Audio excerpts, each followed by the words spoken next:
ಅಭ್ಯರ್ಥಿಯಾದಂಥ ರಾಜೀವ್ ಗೌಡರು ನಮ್ಮ ಜೊತೆ ಇದ್ದಾರೆ. ಇವತ್ತು ನಾಮಿನೇಷನ್ ಫೈಲ್ ಮಾಡ್ತಾ ಇದ್ದಾರೆ. 10 ಗಂಟೆಗೆ ಸರಿಯಾಗಿ ಏನು ಫ್ರೀಡಮ್ ಪಾರ್ಕ್ನಲ್ಲಿ ಇವತ್ತು ಕಾರ್ಯಕರ್ತರ ಸಮಾವೇಶದಲ್ಲಿದ್ದಾರೆ. ಬನ್ನಿ ಅವ್ರನ್ನೇ ಮಾತಾಡ್ಸೋಣ. ಸರ್, ಇವತ್ತು ಕಾರ್ಯಕರ್ತರ ಮಧ್ಯೆ ಇದ್ದು ನಾಮಿನೇಷನ್ ಫೈಲ್ ಮಾಡ್ತಾ ಇದ್ದೀರಾ, ಅದಕ್ಕೂ ಮುಂಚಿತವಾಗಿ ಇಲ್ಲಿ ಸಮಾವೇಶ ಮಾಡ್ತಾ ಇದ್ದಾರೆ, ಏನು ಹೇಳ್ತಾ ಇದ್ರು?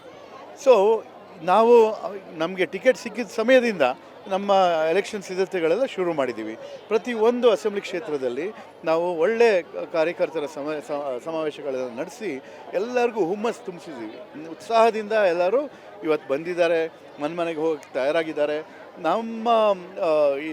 ನನಗೆ ಹೇಗೆ ಅನಿಸ್ತಾ ಇದೆ ಅಂತಂದರೆ, ಎಲ್ಲರೂ ಇವಾಗ ಈಗ ತಾನೇ ನಾನು ಕೇಳಿದೆ, ನಮ್ಮ 5 ಗ್ಯಾರಂಟೀಸ್ ತಲುಪಿವೆ, ಅದಕ್ಕೋಸ್ಕರ ನಾವು ಕಾಂಗ್ರೆಸ್ ಅಂತ ಹೇಳ್ತಾ ಇದ್ದಾರೆ. ನೋಡಿ, ನೀವು ಕೇಳಿ ಅವ್ರನ್ನ, ನಾವು ಇಲ್ಲೇ ಬಂದಿರೋ ಅಕ್ಕಂದಿರ.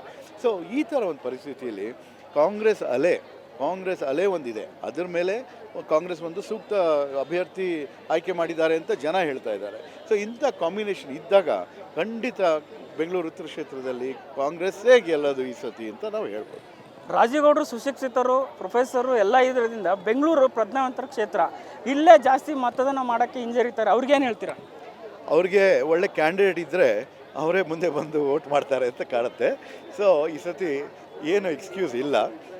ಒಳ್ಳೆ ಕ್ಯಾಂಡಿಡೇಟ್ ಕೊಟ್ಟಿದ್ದಾರೆ ಪಾರ್ಟಿ, ಒಳ್ಳೆ ಕೆಲಸಗಳು ಕೊಟ್ಟು ನಮ್ಮ ದೇಶದ ರಾಜ್ಯದ ಆರ್ಥಿಕ ಪರಿಸ್ಥಿತಿನ ಸುಧಾರಿಸೋಕ್ಕೋಸ್ಕರ ಒಳ್ಳೆ ಕೆಲಸ ಮಾಡ್ತಾ ಇದ್ದಾರೆ ನಮ್ಮ ಸರ್ಕಾರ.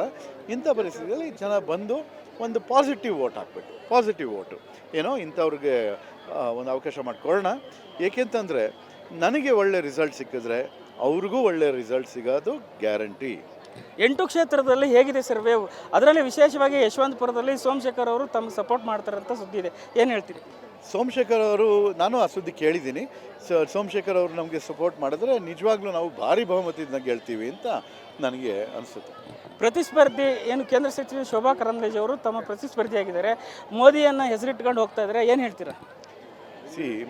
ಮೋದಿಯವ್ರ ಹೆಸರಿಟ್ಕೊಳ್ಳಿ, ಏನಾದರೂ ಮಾಡಲಿ, ಇವಾಗ ಅವ್ರದ್ದು ಟ್ರ್ಯಾಕ್ ರೆಕಾರ್ಡ್ ನೋಡಬೇಕು. 10 ವರ್ಷ MP ಆಗಿದ್ದರು. ನಾವೆಲ್ಲ ಒಟ್ಟಿಗಿದ್ವಿ ಆ್ಯಕ್ಚುಲಿ ಪಾರ್ಲಿಮೆಂಟ್ನಲ್ಲಿ 2014 ಇಸ್ವಿಯಲ್ಲಿ ನಾವೆಲ್ಲ ಒಂದೇ ಸತಿ, ನಾನು ರಾಜ್ಯಸಭೆಗೆ, ಅವರು ಲೋಕಸಭೆಗೆ ಬಂದರು. ಆದರೆ ನೀವು ಪಾರ್ಲಿಮೆಂಟ್ನಲ್ಲಿ ಟ್ರ್ಯಾಕ್ ರೆಕಾರ್ಡ್ ನೋಡಿ, ಗ್ರೌಂಡ್ನಲ್ಲಿ ಟ್ರ್ಯಾಕ್ ರೆಕಾರ್ಡ್ ನೋಡಿ. ನಾನು ರಾಜ್ಯಸಭೆಯಲ್ಲಿ ಇದ್ದು ಇನ್ನೂ ಜಾಸ್ತಿ ಕೆಲಸ ಮಾಡಿದ್ದೀನಿ ಅವರಿಂದ.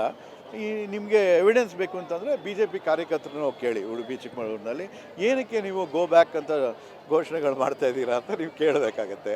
ಸೊ ಯಾರು ಒಳ್ಳೆ ಕೆಲಸ ಮಾಡಿದ್ದಾರೆ, ಯಾರು ಮಾಡಿಲ್ಲ ಅಂತ ಅದರಿಂದನೇ ತಮಗೆ ಚೆನ್ನಾಗಿ ಕ್ಲಿಯರಾಗಿ ಗೊತ್ತಾಗುತ್ತೆ. ಕ್ಷೇತ್ರದ ಏನು ಬೆಂಗಳೂರು ಉತ್ತರ ಕ್ಷೇತ್ರ ಜನರು ರಾಜೀವ್ ಗೌಡರ ಆಯ್ಕೆ ಮಾಡಿದ್ರೆ ಸಂಸತ್ನಲ್ಲಿ ಯಾವ ರೀತಿ ಫೈಟ್ ಮಾಡ್ತಾರೆ ಮತ್ತು ಏನೇನು ಯೋಜನೆಗಳನ್ನ ತಮ್ಮ ಒಂದು ಇದರಲ್ಲಿದೆ? ಸೊ ನಾವೊಂದು ಡೀಟೇಲ್ಡ್ ಮ್ಯಾನಿಫೆಸ್ಟೋನೇ ರಿಲೀಸ್ ಮಾಡ್ತೀವಿ. ಬಟ್ ಒಂದು ಹೇಳ್ತೀನಿ, ನಿಮ್ಮ ಸಮಸ್ಯೆಗಳೇನು, ಅದು ಟ್ರಾಫಿಕ್ ಸಮಸ್ಯೆ ಇರ್ಬೋದು, ಹೆಬ್ಬಾಳ್ ಫ್ಲೈಓವರ್ ಸಮಸ್ಯೆ ಇರ್ಬೋದು. ನಾವು ಆಗಲೇ ಮೆಟ್ರೋ ಫೀಡರ್ ಬಸ್ ಇರ್ಬೋದು, ಸಬರ್ಬನ್ ರೈಲ್ ಇರ್ಬೋದು, ನಮ್ಮದು ಆಗಲೇ ಅದರಲ್ಲಿ ಒಂದು ಟ್ರ್ಯಾಕ್ ರೆಕಾರ್ಡ್ ಇದೆ, ಒಳ್ಳೆ ಕೆಲಸ ಮಾಡಿರೋದು ಆ ಫೀಲ್ಡ್ನಲ್ಲಿ. ಇವಾಗ ನೀವು ನೀರಿನ ಸಮಸ್ಯೆ ಬಗ್ಗೆ ಯೋಚನೆ ಮಾಡಿದ್ರೆ ನಾವು ಅದ್ರ ಬಗ್ಗೆನೂ ನಾವು ಒಳ್ಳೆ ಕೆಲಸ ಮಾಡ್ಕೊಂಡು ಬಂದಿದ್ದೀವಿ. ಸೊ ಇನ್ನು ಮುಂದೆ ನ್ಯಾಷನಲ್ ಇಶ್ಯೂಸ್, ನಮ್ಮ ರಾಜ್ಯದ issues central government funds, programmes ನಮಗೇನು ತರಬೇಕು, ಅವಕ್ಕೆಲ್ಲ ಸ್ವಲ್ಪ ತಿಳುವಳಿಕೆ ಇರೋನು, ಸ್ವಲ್ಪ ಅನುಭವ ಇರೋರನ್ನ ಕೊಟ್ಟರೆ ನೀವೊಂದು ಅವಕಾಶ, ನಿಜವಾಗ್ಲೂ ನಾವು ನಮ್ಮ ನಗರಕ್ಕೆ, ನಮ್ಮ ರಾಜ್ಯಕ್ಕೆ, ನಮ್ಮ ದೇಶಕ್ಕೂ ಒಳ್ಳೆ ಕೆಲಸ ಮಾಡಿ. ಮಟ್ಟಿಗೆ ಆತ್ಮವಿಶ್ವಾಸ ಇದೆ ಕೊನೆಯದಾಗಿ ತಮ್ಮ ಗೆಲುವಿನ ನಂತರ? 100%. ಕ್ಯಾಮ್ರಾ ಪರ್ಸನ್ ವಾಸು ಜೊತೆ ಚಂದ್ರಶೇಖರ್ ಯಲಬುರ್ತಿ, ಅಶ್ವಯುಗ ನ್ಯೂಸ್, ಬೆಂಗಳೂರು.